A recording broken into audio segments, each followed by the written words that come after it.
Assalamualaikum warahmatullahi wabarakatuh. Hamdan syukronillah amma ba'du.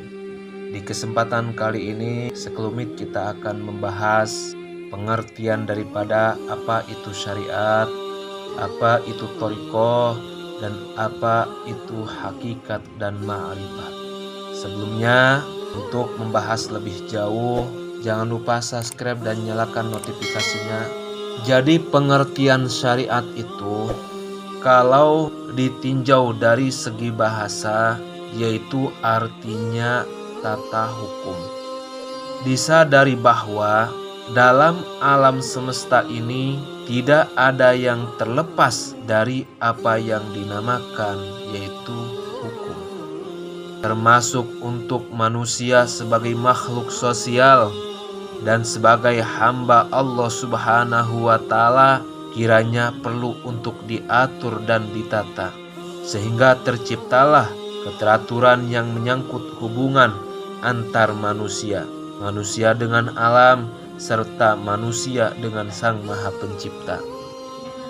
Pembahasan mengenai materi hukum, di mana manusia sebagai objeknya tercakup dalam beberapa disiplin ilmu, baik itu ilmu fikih, ilmu adab, ilmu tafsir, dan ilmu-ilmu lainnya. Dalam ajaran Islam, melaksanakan aturan dan ketentuan hukum tanpa memahami dan menghayati apa tujuan daripada hukum itu, maka pelaksanaannya tidaklah memiliki nilai yang sempurna. Orang tua-tua biasa menyebutnya dengan kulit tanpa isi. Sedangkan tujuan hukum adalah kebenaran. Untuk mencapai tujuan yaitu tentu untuk memerlukan jalan dan cara. Tanpa mengetahui jalannya, tentu akan sulit untuk mencapai tujuan. Hal mana yaitu yang dinamakan thariqah. Pengertian thariqah persamaan katanya menurut ditilai dari segi bahasa ataupun madhab, yaitu yang artinya jalan. Mengetahui adanya jalan, perlu pula mengetahui cara dan untuk melintasi jalan agar tujuan tidak kesasar. Tujuan adalah kebenaran, maka cara untuk melintasi jalan harus dengan benar pula. Untuk ini harus sudah ada persiapan batin, yakni sikap yang benar. Sikap hati yang demikian tidak akan tampil dengan sendirinya, sehingga perlu adanya latihan-latihan tertentu dengan cara-cara tertentu pula. Sekitar abad kedua dan ketiga Hijriah, lahirlah kelompok-kelompok yang mana pada umumnya terdiri dari golongan fuqara wal masakin dengan metode latihan, yaitu dengan berintikan ajaran zikrullah, yaitu sumber pegangan tidak lepas dari ajaran Rasulullah Sallallahu Alaihi Wasallam.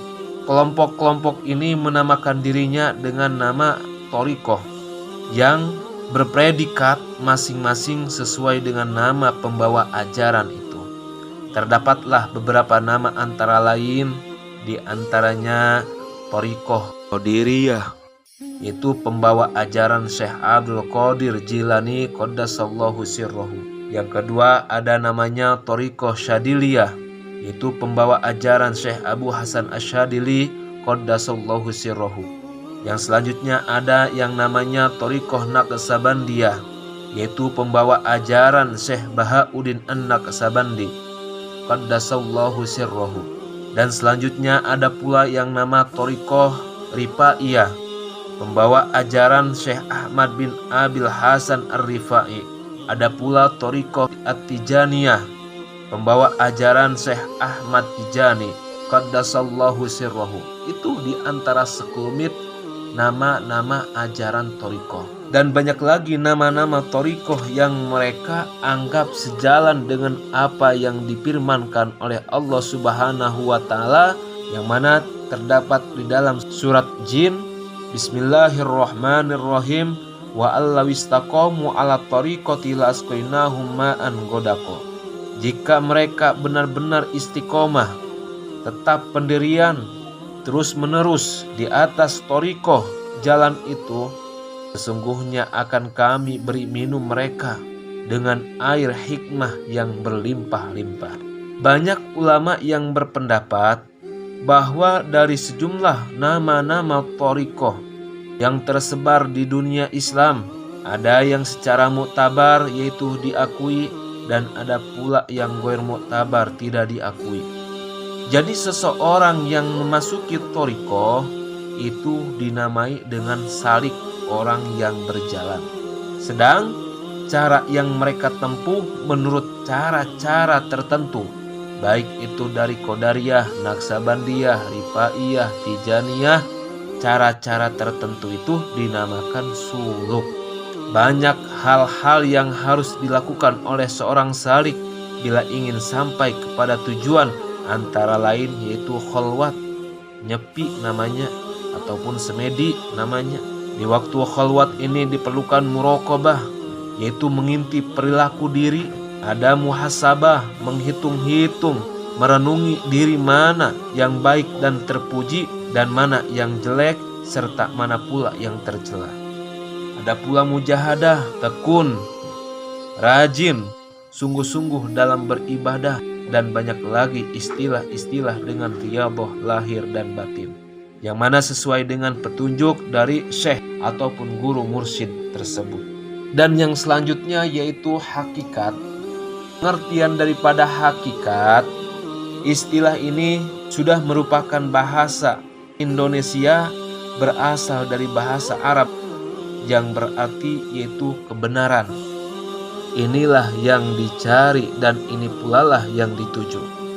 Kebenaran dalam hidup dan kehidupan, ada hakikat alam dan hakikat diri, itu saling berkaitan. Bahkan bahasa tulisan yang lain menyebutnya diri mencari sebenar-benarnya diri. Diri terpuji, diri terperi, diri yang diperikan, dan diri tajalli.